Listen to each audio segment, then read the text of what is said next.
आपल्या कृतीच्या माध्यमातून प्रकाश टाकलेला आहे. आणि आनंदाचा क्षण हा आहे जीवन भाऊ की माझ्या सगळ्या मान्यवरांचे पैसे आज सत्कर्मी लागलेले आहेत सूर्यास्तानंतर आहे. खरं तर साधारणतः 195 वर्षापूर्वी म्हणजे मला असं वाटतं 1831 3 जानेवारी रोजी आजच्याच दिवशी साताऱ्याच्या नायगाव परिसरामध्ये एक ज्योती प्रज्वलित झाली. त्या ज्योतीनं संपूर्ण स्त्री जातीचा उद्धार केला आणि म्हणून कदाचित ह्या परिसरातल्या आज माझ्या सगळ्या माता भगिनी घरातून तिथं बाहेरून बसलेल्या आहेत. आणि मला असं वाटतं दादा सांगताना की सावित्रीबाई फुलेंचा जीवनपट आणि कार्य इतकं थोर आहे की जर तुम्ही समोर बघितलं तर साक्षात चंद्रमा साक्षीला आलेला आहे की जो स्वतः सावित्रीबाईंच्या प्रतिमेला अखंडपणे प्रकाशित करत आहे. आणि ह्याच सगळ्या कार्यक्रमाची साक्ष म्हणून की काय त्या ह्या कार्यक्रमाचे साक्षीदार म्हणून आज आपल्या नगरीचे प्रथम नागरिक माननीय नगराध्यक्षा मीराताई, द्वितीय नागरिक दिनेश भाऊ, आदरणीय उद्धव दादा, विजय सेठ, मधु भाऊ, सुधीर दादा, हर्षल, भरतप्पा, आदरणीय कैलास भाऊ, नीरजजी, पारधी सर, राहुलजी, राजेश भाऊ आणि आमचे आधारस्तंभ आदरणीय हरिओम शेठ, सुनील भाऊ, दीपक सर व बाबुल सर व समस्त मान्यवर व विशेष करून समोर उपस्थित आजच्या ह्या युगातल्या समस्त वंदनीय सावित्रीबाई. खरं तर देश स्वतंत्र कधी झाला असं जर मी प्रश्न केला तर मला असं वाटतं उत्तर कोणी देईल. आपला देश स्वतंत्र कधी झाला बाळांनो? हा बरोबर, 15 ऑगस्ट 1947 रोजी, बरोबर. पण जर प्रश्न केला मी थोडं फिरून की आपला देश पारतंत्र्यात कधी गेला त्याचे वेगवेगळे उत्तर तुम्हाला सगळ्यांना ऐकायला भेटतील. कोणी म्हणेल 1.5 वर्षापूर्वी, आपला 150 वर्षापूर्वी देश पारतंत्र्यात होता म्हणजे स्वतंत्र मिळाल्यापासून आधीचा काळ, किंवा काही जण म्हणतील 500 वर्ष, काही जण म्हणतील 800 वर्ष. खरी गोष्ट आहे 11व्या शतकामध्ये आपला देश खऱ्या अर्थाने पारतंत्र्यात गेला होता. मग पारतंत्र्यामध्ये जाण्याचं काय कारण असेल बघा. आपला देश पारतंत्र्यात गेला तर का गेला होता? आर्थिक दृष्ट्या दुर्बल होता म्हणून गेला का? काय शारीरिक दृष्ट्या दुर्बल होता म्हणून गेला? तर मुळीच नाही. आपला देश वारंवार पारतंत्र्यात गेला. मग डच असतील, पोर्तुगीज असतील, मुघल असतील का इंग्रज असतील, तर आपला देश पारतंत्र्यात जाण्याचं एकमेव कारण होतं ते म्हणजे आपण मानसिक दृष्ट्या दुर्बल होतो. आणि ही नस आणि ही नाळ ओळखली अनेकांनी. मग भगतसिंग असो, सुखदेव, राजगुरू, लोकमान्य टिळक या सगळ्यांनी क्रांतिकारकाच्या माध्यमातून म्हणजे स्वतःची ओळख क्रांतिकारक म्हणून निर्माण केली आणि देशासाठी बलिदान दिलं आणि देशाला स्वातंत्र्य मिळवून दिलं. पण हा विषय फक्त इतका पर्याप्त नव्हता. कारण जेव्हा एखाद्याला सर्दी होते दादा तर फक्त सर्दीवर औषध एक असतं, परंतु विविध पैलूंनी जर बघितलं आपण तर सर्दी का झाली तर मग एखाद्या गोष्टीची अलर्जी असेल म्हणून सर्दी झाली, रोगप्रतिकार शक्ती आपली कमी होती म्हणून सर्दी झाली, खाण्यापिण्यामध्ये जास्त थंडगार आलं म्हणून सर्दी झाली. आणि ह्या गोष्टी त्या लोकांना कळतात जे वैचारिक असतात, ज्यांची वैचारिक पातळी चांगली असते. आणि मग प्रत्येक जण त्या पद्धतीने मार्ग काढतो की त्याची रोगप्रतिकार शक्ती कशी वाढेल, त्याला अलर्जी कशी होणार नाही.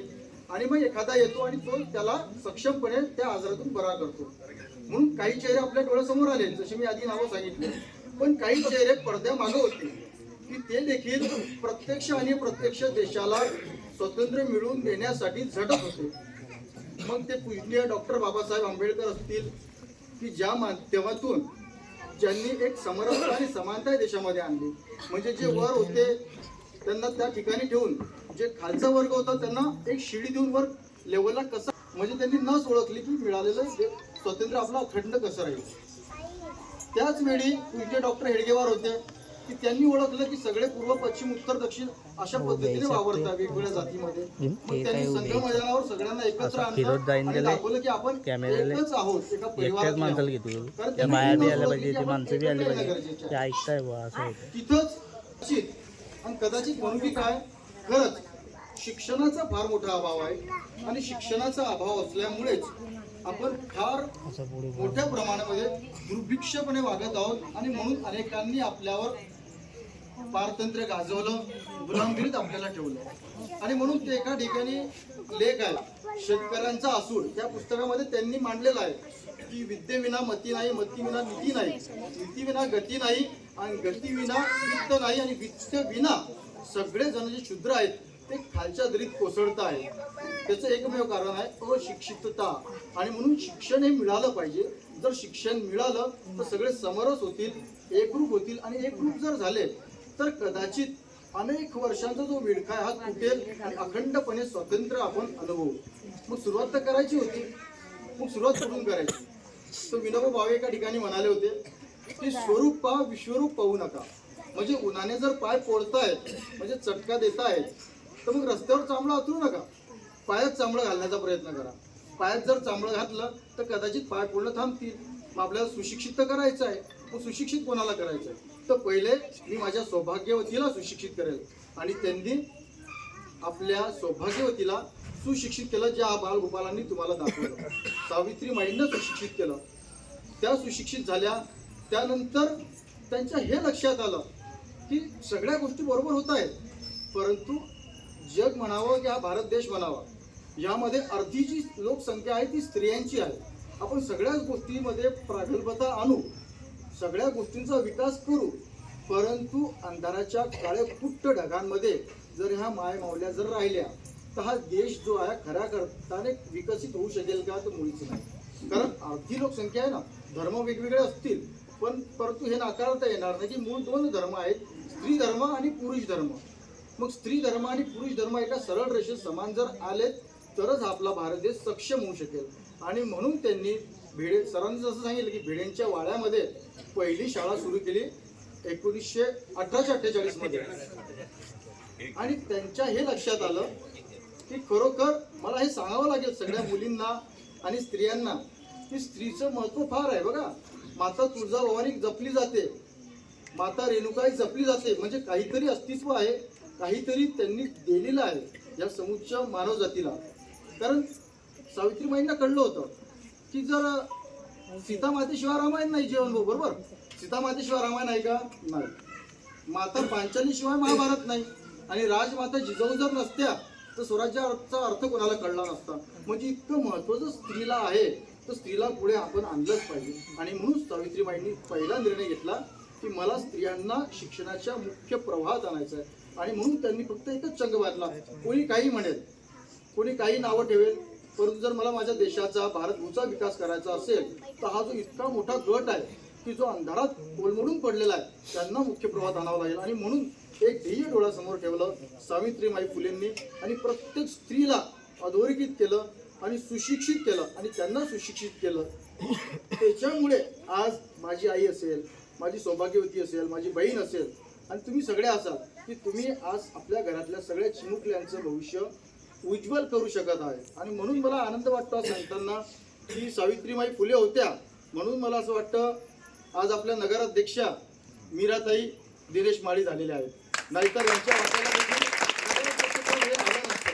आणि म्हणून मी सुरुवातीला बोललो की प्रथम नागरिक ताई आहे, द्वितीय नागरिक आहे आपले दिनेश भाऊ आहे. म्हणजे आपल्याला अमेंडमेंट करावं लागेल, नाही तर आपण भावनिक होतो. बरेच वेळा प्रथम नागरिक म्हणून उल्लेख करतो, स्त्रियांवर अन्याय करायचा नाहीये. प्रथम नागरिक आपल्या मीराताईच आहे.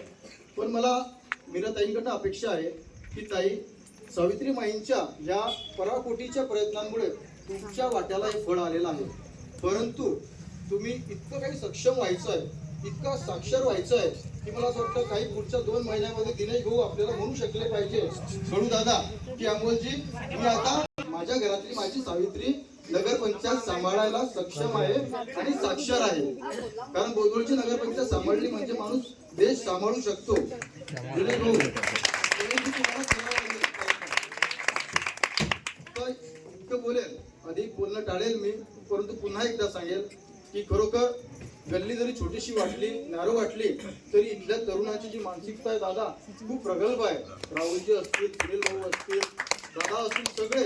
म्हणजे आधीचा एक कार्यक्रम झाला होता आपला वाल्मिकी जयंती, नंतर हा. म्हणजे मला असं वाटतं ह्या मातीतून देखील कुठला तरी सूर्योदय या आपल्या भूभागाला मिळणार आहे, असं म्हटलं तर ते खोटं ठरणार नाही. मी इतकं बोलतो आणि माझ्या शब्दांना स्वल्प विराम देतो. जय हिंद, जय क्रांती.